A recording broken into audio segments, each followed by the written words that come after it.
अस्सलामुअलैकुम स्टूडेंट्स। तो आज का हमारा टॉपिक है अमीनो एसिड्स। आगे चलते हैं इंट्रोडक्शन पर। तो इसका इंट्रोडक्शन ये है कि फर्स्ट ऑफ ऑल डेफिनेशन आ जाती है ऑर्गेनिक कंपाउंड्स। एक second. Organic compounds contain one amino group NH2 जो ग्रुप होता है उसे हम अमीनो ग्रुप कहते हैं, and one carboxylic group COOH तो सेम कार्बन। ये अमीनो ग्रुप और कार्बोक्सिलिक ग्रुप सेम कार्बन पर अटैच होंगे, एक राइट साइड से एक लेफ्ट साइड से, और वो कार्बन कहलाएगा alpha carbon. Ended carbon is called alpha carbon. अच्छा, ये मोनोमर्स हैं प्रोटीन के।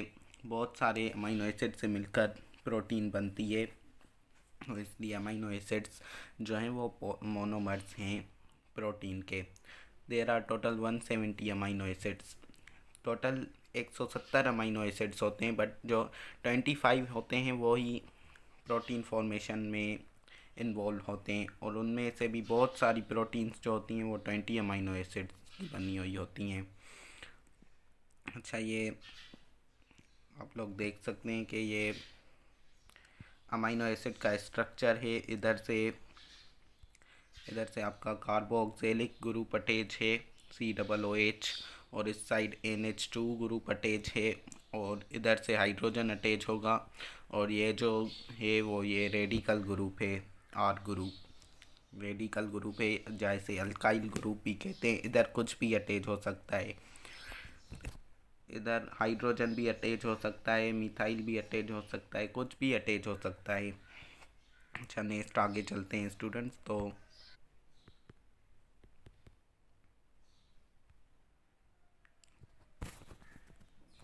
अच्छा, ये जो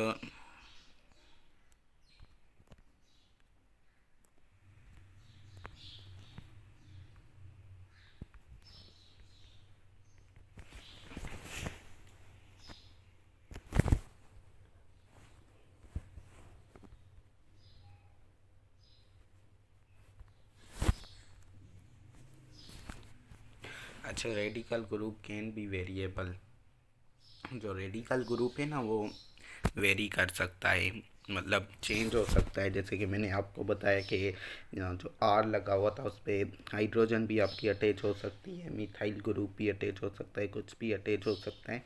सो amino acids are define on the basis of radical group. Amino acid को जो हम डिफ़ाइन करते हैं वो रेडिकल ग्रुप के बुनियाद पर डिफ़ाइन करते हैं कि किस पर क्या अटैच है। एग्जाम्पल दी हुई है।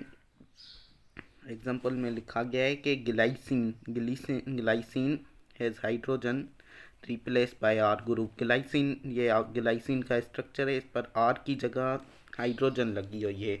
तो आप जब भी देखेंगे कि R की जगह हाइड्रोजन लगी हुई है तो आप समझ जाएंगे कि ये ग्लाइसिन का स्ट्रक्चर है। Replace by R group. Alanine जो है उस पर CH3 methyl replace by R group. Alanine का जो स्ट्रक्चर है ना ये वाला है, उसमें मिथाइल ग्रुप CH3 अटैच हुआ है R की जगह। तो इससे मतलब हर किसी में डिफरेंट डिफरेंट होगा, उसी बुनियाद पर ही हम अमीनो एसिड्स को डिफाइन करते हैं। अच्छा, amino acids are link with each other by covalent bond called peptide bond. अच्छा, ये दोनों जब मिलेंगे ना तो वाटर मॉलिक्यूल रिमूव होगा, कंडेंसेशन होगी, और इनके मिलने के बाद जो नया कंपाउंड बनेगा ना उसमें कार्बन और नाइट्रोजन के दरमियान जो बॉन्ड बनेगा ना उसे हम पेप्टाइड बॉन्ड कहते हैं। Two amino acid combine to form dipeptide, 3 to tripeptide, 4 to tetrapeptide and many to polypeptide. दो अमीनो एसिड मिलेंगे तो डाईपेप्टाइड बनेगा, 3 मिलेंगे तो ट्राईपेप्टाइड बनेगा, 4 मिलेंगे तो टेट्रापेप्टाइड बनेगा। ऐसे ही जब बहुत सारे मिलेंगे तो पॉलीपेप्टाइड कहेंगे हम लोग उन्हें। जब peptide bond is form between carbon and nitrogen, ये मैंने आपको बताया कि पेप्टाइड बॉन्ड जो बनता है वो कार्बन और नाइट्रोजन, एक एक कंपाउंड के एक मॉलिक्यूल के कार्बन के दरमियान और दूसरे की नाइट्रोजन के दरमियान जो बॉन्ड बनता है उसे हम पेप्टाइड बॉन्ड कहते हैं। अच्छा, to amino acid join by removing of water, ये भी मैंने आपको बताया अगर ये दोनों अमीनो एसिड्स मिलते हैं तो एक वाटर का मॉलिक्यूल रिमूव होगा, और इस प्रोसेस को हम कंडेंसेशन कहेंगे। फिर ही पेप्टाइड बॉन्ड बनेगा दोनों के मिलने पर। ये भी हम लोग पढ़ चुके हैं कि to amino acid join by removing of water in peptide bond forms the process is called condensation. अच्छा, अब आगे चलते हैं स्टूडेंट। तो हाँ, यहाँ पर आ जाते हैं। तो लिखा हुआ है कि पॉलीपेप्टाइड, एक second, polypeptide polypeptide chain can be broken down with the help of hydrolytic enzymes. अच्छा, जो पॉलीपेप्टाइड चेन होती है ना, बॉन्ड होता है, वो ब्रेक हो सकता है by the enzymes, hydrolytic enzymes. The process is called hydrolysis. By the process called hydrolysis, hydrolysis में वाटर यूटिलाइज होता है, ये कंडेंसेशन के रिवर्स प्रोसेस होता है। तो इससे बोल रहा है कि पॉलीपेप्टाइड चेन यानी कि अमीनो एसिड्स ब्रेक हो सकते हैं। Example, the protein chain can be broken down into small chain. Protein की चेन जो है वो स्मॉल चेन में ब्रोकन डाउन हो सकती है of more than 10 amino acids.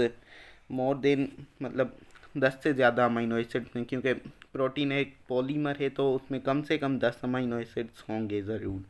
और उस 10 अमीनो एसिड्स को हम कहेंगे peptone. Peptone can be further hydrolysis into smaller units of few amino acids called peptide। अच्छा, ये जो पेप्टोन होते हैं ना, ये 10 अमीनो एसिड और मज़ीद ब्रोकन डाउन होंगे फ्यू अमीनो एसिड्स में, जिन्हें हम पेप्टाइड कहेंगे। वो वो भी फर्दर हाइड्रोलाइज होंगे और बनाएंगे सिंपलेस्ट अमीनो एसिड्स। आगे चलते हैं। तो टॉपिक है significance of the sequence of amino acids. तो हम बेसिकली पढ़ेंगे कि सीक्वेंस जो होती है ना अमीनो एसिड में, अमीनो एसिड की, उसके चेंज होने से क्या फ़र्क आता है, मतलब कितनी अहमियत है सीक्वेंस की। तो एफ सिंगर, ये साइंटिस्ट है, इसने पहले डिटरमाइन किया था sequence of amino acid in a protein molecule. इसने पहले डिटरमाइन किया था कि अमीनो एसिड की सीक्वेंस कितनी ज़रूरी है प्रोटीन मॉलिक्यूल में। He found that insulin hormone, insulin जो कि एक हार्मोन है, उसने उसमें देखा कि इस कंपोज ऑफ 51 अमीनो एसिड, वो टोटल 51 अमीनो एसिड से बना हुआ है। और 2 चेन्स में ये अमीनो एसिड, एक चेन में 21 अमीनो एसिड है एंड अदर चेन में 30 अमीनो एसिड। एक चेन में 21 अमीनो एसिड है और दूसरी जो चेन है वो उसमें 30 अमीनो एसिड से। दे हेल्ड टुगेदर, और इनके दरमियान जो बॉन्ड बनता है वो सल्फर डाइसल्फाइड बॉन्ड होता है। कि इंसुलिन का जो होता है स्ट्रक्चर प्राइमरी स्ट्रक्चर होता है, और प्राइमरी स्ट्रक्चर में जा तो हाइड्रोजन बॉन्डिंग होती है, जा तो डाइसल्फाइड बॉन्ड होता है। तो इसमें डाइसल्फाइड बॉन्ड होता है, और डाइसल्फाइड जो बॉन्ड होता है वो सिस्टीन प्रोटीन के दरमियान बनता है। अच्छा, आगे चलते हैं। In haemoglobin he found 4 chains, 2 similar alpha. अच्छा, इसने हेमोग्लोबिन में 4 चेन्स देखी, 2 सिमिलर थी, उन्हें इसने अल्फ़ा कहा, अल्फ़ा चेन्स, और 2 और सिमिलर थी तो उन्हें इसने कहा beta chains. He found 4 chains, 2 similar alpha chains and 2 similar beta chains. Each alpha chain has 141 amino acids. Her alpha chain में जो थे, 2 अल्फ़ा चेन थी, हर एक में 141 अमीनो एसिड थे। मतलब 2 मीन्स 2 चेन्स है 282 अमीनो एसिड्स, मतलब 2 चेन्स में 282 अमीनो एसिड्स थे। Each beta chain is 146 amino acids. हर एक बीटा चेन में 146 अमीनो एसिड्स थे, मीन्स 2 चेन्स है 292 अमीनो एसिड्स। तो 2 चेन में जो थे वो 292 अमीनो एसिड्स थे। अच्छा, अब आगे चलते हैं। तो टोटल मतलब हेमोग्लोबिन में जो अमीनो एसिड्स की मतलब टोटल अमीनो एसिड्स जो हेमोग्लोबिन में थे वो 574 थे। अच्छा, the sequence of amino acids is determined by DNA gene. जो सीक्वेंस है ना अमीनो एसिड्स की, वो डीएनए जीन के ज़रिए, डीएनए जीन डिसाइड करती है कि किसमें कौन सी सीक्वेंस होगी। The sequence of amino acids is highly specific. ये जो अमीनो एसिड्स की सीक्वेंस है ना वो हाईली स्पेसिफिक है। इसमें अगर थोड़ी भी चेंज आएगी ना तो ये प्रोटीन एबनॉर्मल प्रोटीन कहलाएगी और प्रोटीन सही फंक्शन नहीं करेगी। If sequence changes the protein fails to perform its normal function in called as abnormal protein. अगर इसमें थोड़ी भी चेंज आएगी सीक्वेंस में तो प्रोटीन जो है ना वो मतलब फेल हो जाएगी, नाकामयाब हो जाएगी के अपना सही फंक्शन कर सके और वो प्रोटीन कहलाएगी इबनॉर्मल प्रोटीन। एग्जांपल दिया, ये सिकल्स एनीमिया एक डिजीज़ है। एनीमिया कहते हैं ब्लड डेफिशिएंसी को। Sickle cell anemia is blood deficiency disease in which abnormality in hemoglobin. Sickle cell anemia एक ब्लड डेफिशिएंसी की डिजीज़ है जिसमें एबनॉर्मलिटी आ जाती है हेमोग्लोबिन में due to little change in one amino acids. हमने पढ़ा हीमोग्लोबिन में टोटल 574 अमीनो एसिड हैं, जिनमें से एक अमीनो एसिड की सीक्वेंस में थोड़ी चेंज आ जाती है। Out of 574 amino acid, 574 amino acid में से एक अमीनो एसिड में थोड़ी चेंज आ जाती है। ओनली ग्लूटामिक एसिड, जो ग्लूटामिक एसिड होता है अमीनो एसिड, वो रिप्लेस हो जाता है, उसके बदले वेलिन आ जाता है 6 पोजीशन पर। ग्लूटामिक एसिड 6 पोजीशन पर होता है तो उसकी जगह वेलिन आ जाता है। सीक्वेंस मतलब चेंज हो जाती है तो ये हेमोग्लोबिन इबनॉर्मल प्रोटीन बन जाती है। Due to this hemoglobin fails to carry oxygen insufficient amount. इसी वजह से जो हेमोग्लोबिन है ना, वो हमारे अंदर काम करता है ऑक्सीजन गैसेज को कैरी करने का, तो उसी वजह से हेमोग्लोबिन फेल हो जाता है सही मिकदार में ऑक्सीजन कैरी करने से। तो ये अगर ऑक्सीजन सही मिकदार में कैरी नहीं होगी तो ये पर्सन की डेथ भी हो सकती है। तो इसने मतलब which leads to death of person, ये मतलब इतनी ख़तरनाक है कि इससे आदमी मर भी सकता है। मतलब अमीनो एसिड की सीक्वेंस इतनी ज़रूरी है। आप देख सकते हैं कि ये नॉर्मल रेड ब्लड सेल्स हैं और ये sickle cell red blood cells हैं। तो आज तक के लिए यहीं था। अल्लाह हाफिज़। उम्मीद है आपको हमारा लेक्चर पसंद आया होगा। अल्लाह हाफिज़।